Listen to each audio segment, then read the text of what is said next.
ನಮಸ್ಕಾರ ಸ್ನೇಹಿತರೆ, info media update ಚಾನಲಿನ ಮತ್ತೊಂದು ವಿಡಿಯೋಗೆ ಸ್ವಾಗತ ಸುಸ್ವಾಗತ. ಸ್ನೇಹಿತರೆ, ಯಾರೆಲ್ಲ ಚಿನ್ನ ಮತ್ತು ಬೆಳ್ಳಿನ ಖರೀದಿ ಮಾಡಬೇಕು ಅಂದ್ಕೊಂಡಿದ್ದೀರಾ ಅವರಿಗೆ ಒಂದು ಭರ್ಜರಿ ಗುಡ್ ನ್ಯೂಸ್ ಇದೆ. ಏನು ಗುಡ್ ನ್ಯೂಸ್ ಅನ್ನೋದನ್ನ ಈ ವಿಡಿಯೋದಲ್ಲಿ ತಿಳಿಸ್ಕೊಡ್ತೀನಿ. ಇವತ್ತಿನ ಚಿನ್ನದ ಬೆಲೆ ಎಷ್ಟಿದೆ ಅನ್ನೋದು ಕೂಡ ತಿಳಿಸ್ಕೊಡ್ತೀನಿ. ವಿಡಿಯೋನ ಎಲ್ಲೂ ಕೂಡ ಸ್ಕಿಪ್ ಮಾಡ್ತಾನೆ ಬಿಗಿನ್ನಿಂದ ಹೆಣ್ ತನಕ ವಾಚ್ ಮಾಡಿ. ಇಷ್ಟ ಆದರೆ ದಯವಿಟ್ಟು ಒಂದು ಲೈಕ್ ಮಾಡಿ ಅಂತ ಹೇಳ್ತಾ, ಯಾರೆಲ್ಲ ಫ್ಯಾಮಿಲಿ ಆಗಲಿ ಫ್ರೆಂಡ್ಸ್ ಅಲ್ಲಿ ಚಿನ್ನನ ಖರೀದಿ ಮಾಡಬೇಕು ಅಂದ್ಕೊಂಡಿದ್ದೀರಾ ಈ ಒಳ್ಳೆ ಸಮಯವನ್ನು ಮಿಸ್ ಮಾಡ್ಕೋಬೇಡಿ ಅಂತ ಹೇಳ್ತಾ ವಿಡಿಯೋನ ಸ್ಟಾರ್ಟ್ ಮಾಡಿಬಿಡೋಣ ಸ್ನೇಹಿತರೆ. ಬಜೆಟ್ ಭಾಷಣ ಮುಗಿದ ಬೆನ್ನಲ್ಲೇ ಚಿನ್ನ ಮತ್ತು ಬೆಳ್ಳಿ ದರ ದಿಢೀರ್ ಭಾರಿ ಇಳಿಕೆಯಾಗಿದೆ ಸ್ನೇಹಿತರೆ. ಎಷ್ಟು ಇಳಿಕೆಯಾಗಿದೆ ಅನ್ನೋದನ್ನ ತಿಳಿಸ್ಕೊಡ್ತೀನಿ. ಇವಾಗಂತೂ ವಿಡಿಯೋನ ಎಲ್ಲೂ ಕೂಡ ಸ್ಕಿಪ್ ಮಾಡಬೇಡಿ. ಮಲ್ಟಿ ಕಮೋಡಿಟಿ ಎಕ್ಸ್ಚೇಂಜ್ನಲ್ಲಿ MCX 10 ಗ್ರಾಂ ಚಿನ್ನದ ಬೆಲೆ 3,916 ರು ಇಳಿಕೆಯಾಗಿದ್ದರೆ 1 kg ಬೆಳ್ಳಿ ದರ 4,213 ರು ಇಳಿಕೆಯಾಗಿದೆ ಸ್ನೇಹಿತರೆ. ಅಂತಿಮವಾಗಿ 10 ಗ್ರಾಂ ಚಿನ್ನದ ದರ 68,789 ರು. ಅಂದರೆ 1 ಗ್ರಾಂ ಬೆಲೆ ಚಿನ್ನದ ಬೆಲೆ 6,800 ಚಿಲ್ಲರೆ ಬೀಳ್ತಾ ಇದೆ ಸ್ನೇಹಿತರೆ. ಮತ್ತು ಜೊತೆಗೆ 1 kg ಬೆಳ್ಳಿ ದರ 84,999 ರುನಲ್ಲಿ ಅಂತ್ಯವಾಗ್ತಿದೆ.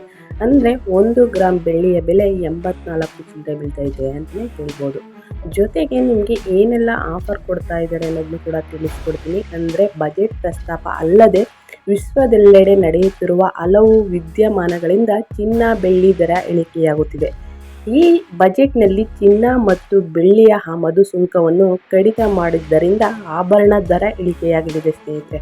ಅಂದರೆ ಈ ಮೊದಲ ಚಿನ್ನ ಮತ್ತು ಬೆಳ್ಳಿಗೆ 15% ಆಮದು ಸುಂಕ ವಿಧಿಸಲಾಗ್ತಿತ್ತು.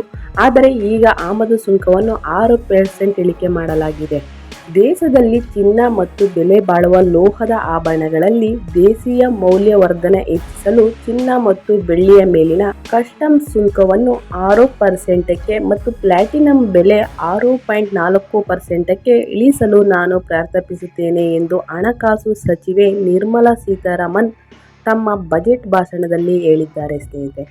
ಇವಾಗ ಮೊನ್ನೆ ನಡೆದ ಬಜೆಟ್ ಭಾಷಣದಲ್ಲಿ ನಿರ್ಮಲಾ ಸೀತಾರಾಮನ್ ಅವರು ಭಾಷಣದಲ್ಲಿ ತಿಳಿಸಿದ್ದಾರೆ ಅಂತಲೇ ಹೇಳ್ಬೋದು.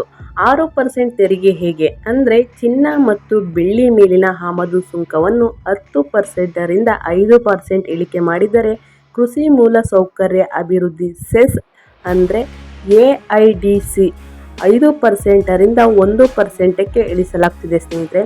ಹೀಗಾಗಿ ಈ ಬಜೆಟ್ನಲ್ಲಿ ಚಿನ್ನ ಮತ್ತು ಬೆಳ್ಳಿ ಮೇಲೆ 6% ತೆರಿಗೆ ವಿಧಿಸುವ ಪ್ರಸ್ತಾಪ ಮಾಡಲಾಗಿದೆ ಅಂದ್ಬಿಟ್ಟು ನಿರ್ಮಲಾ ಅವರು ಕೂಡ ಇದರ ಭಾಷಣದಲ್ಲಿ ತಿಳಿಸ್ಕೊಟ್ಟಿದ್ದಾರೆ ಅಂತಲೇ ಹೇಳ್ಬೋದು. ಯಾರೆಲ್ಲ ಚಿನ್ನ ಮತ್ತು ಬೆಳ್ಳಿನ ಖರೀದಿ ಮಾಡಬೇಕು ಅಂದ್ಕೊಂಡಿದ್ದೀರಾ ಈ ತಿಂಗಳಲ್ಲಿ ಅಂತಂದರೆ ಜುಲೈ ಮತ್ತು ಆಗಸ್ಟ್ ತಿಂಗಳಲ್ಲಿ ಖರೀದಿ ಮಾಡಿದ್ರೆ ಬೆಟರು. ಯಾಕಂದರೆ ಚಿನ್ನ ಮತ್ತು ಬೆಳ್ಳಿಯ ದರ ಭಾರಿ ಇಳಿಕೆ ಕಂಡು ಬಂದಿದೆ. ಆಗಸ್ಟ್ ನಂತರ ಅಂದರೆ ಆಗಸ್ಟ್ ಆದ ಮೇಲೆ ಚಿನ್ನ ಮತ್ತು ಬೆಳ್ಳಿಯ ಬೆಲೆ ಏರಿಕೆ ಆಗುತ್ತೆ ಅಂತಲೂ ಕೂಡ ತಿಳಿಸಿದ್ದಾರೆ. ಸೊ ಹಾಗಾಗಿ ಯಾರೆಲ್ಲ ಚಿನ್ನ ಮತ್ತು ಬೆಳ್ಳಿ ಪ್ಲಾಟಿನಮ್ ಏನೆಲ್ಲ ಖರೀದಿ ಮಾಡಬೇಕು ಅಂದ್ಕೊಂಡಿದ್ದೀರಾ ದಯವಿಟ್ಟು ಇವೆರಡು ತಿಂಗಳಲ್ಲಿ ಖರೀದಿ ಮಾಡಿ ಅಂತ ತಿಳಿಸ್ಕೊಡ್ತೀನಿ. ವಿಡಿಯೋ ಇಷ್ಟ ಆದರೆ ದಯವಿಟ್ಟು ಲೈಕ್ ಕಮೆಂಟ್ ಶೇರ್ ಮಾಡಿ. ಮತ್ತೊಂದು ವಿಡಿಯೋ ಜೊತೆ ಮತ್ತೊಂದು ಹೊಸ ಅಪ್ಡೇಟ್ನ ತೊಗೊಂಡು ಬರ್ತೀನಿ ಅಂತ ಹೇಳ್ತಾ ಥ್ಯಾಂಕ್ ಯು ಫಾರ್ ವಾಚಿಂಗ್.